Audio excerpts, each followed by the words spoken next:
परंपरा ओडिया अस्मितार ये गोटे प्रतिफलन एक आध्यात्मिकता भावना भितर ए युव समाज निजक उत्सर्गीकृत करने ये एक परंपरा ये एक पर्व युवक मानक भितर प्रभुंक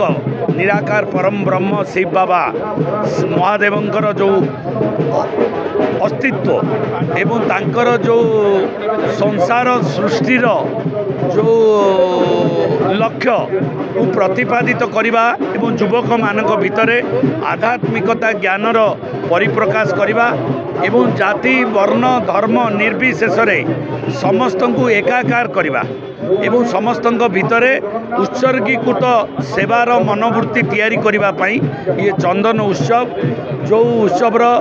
देव यूथ ऑर्गेनाइजेशन करुँच मुझे धन्यवाद कृतज्ञता देवी प्रभु तांको आशीर्वाद करंतु एवं सद्बुद्धि सत् ज्ञान सत् चिंता भरी दियंतु जेपरी समाजर विकास रे एवं समाजर उन्नति रे समाज को एवं प्रकृति को विश्व को एक नुआ दिग्दर्शन भुवनेश्वर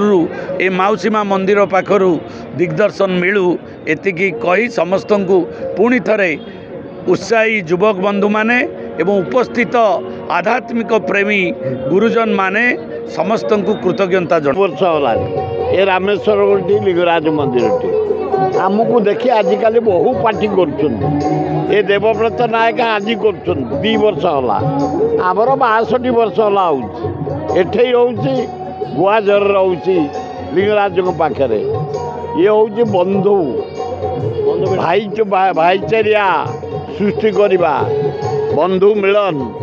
आत्मीयता सृष्टि करवा ईश्वर को भल पाइबा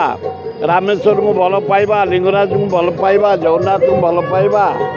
लक्ष्मी की भल पाइबा आम भितर भातृभाव सृष्टि करवा स्नेह सृष्टि करवा यही उद्देश्य होता है आज देवव्रत करिछि सुंदर अरेंजमेंट धन्यवाद सभापति ए परिवार गोटे भाईचारार परिवार जो थे साधारण वर्गर सब पिला माने मिसिके परिवार को तैयारी करचंती जोटी सबु वर्गर सबु श्रेणीर लोक आ पिला माने एकाठी होइकी आमे अछु जोटा कि ये चंदन उत्सव होची एकाम्र क्षेत्र गोटे उत्सव जोठी कि प्रभु लिंगराजंकर गौरी पार्वती सागे बाहागर पर विवाहर पर उत्सवटी पालन करा जाए एटा भाईचारे सबू लोक मैंने मिसिकी सबू वर्गर ये ये करती जमी आम एटा कहले ये हेनी आम आम गोटे बापा मार बाहागर पर आम उत्सवटा पालन कला भाया जमी आम घर रिसेप्शन हुए भाई मानकर यहाँ आम से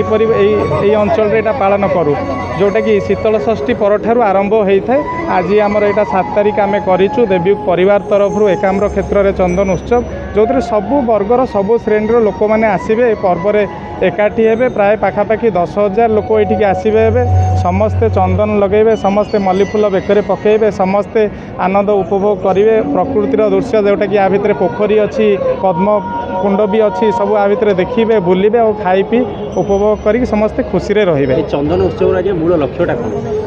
मूल लक्ष्यटा यहाँ चंदन उत्सवटा ग्रीष्म ऋतु में हुए ग्रीष्म जो आम गरम जमी हुए से भगवान को गरम रे टिके ठंडा हाँपाई गोटे चंदन लेप देकी से चंदन पानी रे बुड़ी रुहंती सो शीतल षष्ठी हुए चाप खेल हुए तापर जो सरे तापर प्रभुंकर चंदन उत्सव सरला पर लोक मैंने प्रभुंकर ये प्रभुंकर बाहागर पर चंदन उत्सवटा पालन करती आ निजे प्रभुंक भाया चंदन मुहर लगे देहरे लगे टिके शांति होगापाई परिवेश गरम रू टिके रक्षा पाइबा यहाँ गोटे खुशीर गोटे महल भाईचारार गोटे पर्व पालन कर निश्चित भाव में देखु ये जो चंदन उत्सव आम ये गोटे केवल उत्सव नुहे ये गोटे भाईचारार कथा कहुपे मु गत थर आसी ये केवल जे ये उत्सव केवल जो चंदन माखिक ये परस्पर को ये करवा से नुहे एपटे सांस्कृतिक कार्यक्रम भोजन संध्या तेणु ये जो मैंने रोचंती विभिन्न प्रकार कार्यकर्ता जो कार्य व्यस्तता भितर आज ये जो गोटे मिलूँ समय मिलूँ स्वाभाविक रूप से आसिक ये अंशग्रहण करवा एवं ये कार्यक्रम उपभोग करवा निश्चित भाव में जो मैंने या आयोजन कर धन्यवाद देवी और कृतज्ञता जनइबी। निश्चित भाव में मुझे कथा कहूँ ना कि आयोजन ये किए करुच्ची कौन करुच्ची दूसरा कथा किंतु एठी समस्ते दुई प्रकार कथा एक तो सांस्कृतिक कार्यक्रम उपभोग करुँचे जो भाव में जमी होली आम गोटे रंग खेलिक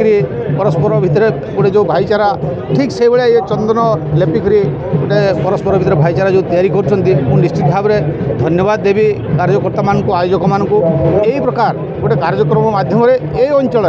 गोटे सामाजिक भल वातावरण तैयारी करंतु एतकी ही मोर काम। चंदन उत्सव पारंपरिक बहुत दिन धर लगी रही दिन को किसी लोक आस्ते आस्ते भूलवाक लगे नहीं देखो मु तो से अनेक समय कही विभिन्न मंचर कही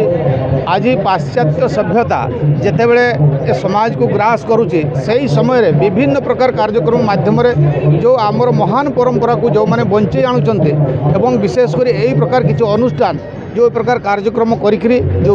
उज्जीवित करूँगा हूँ सबुठ बड़ कथा तेणु मुझे पुनर्बार धन्यवाद देवी आगू आगू एमती ये करूँ आम द्वारा जितकी संभव आम निश्चित भाव में भविष्य सहयोग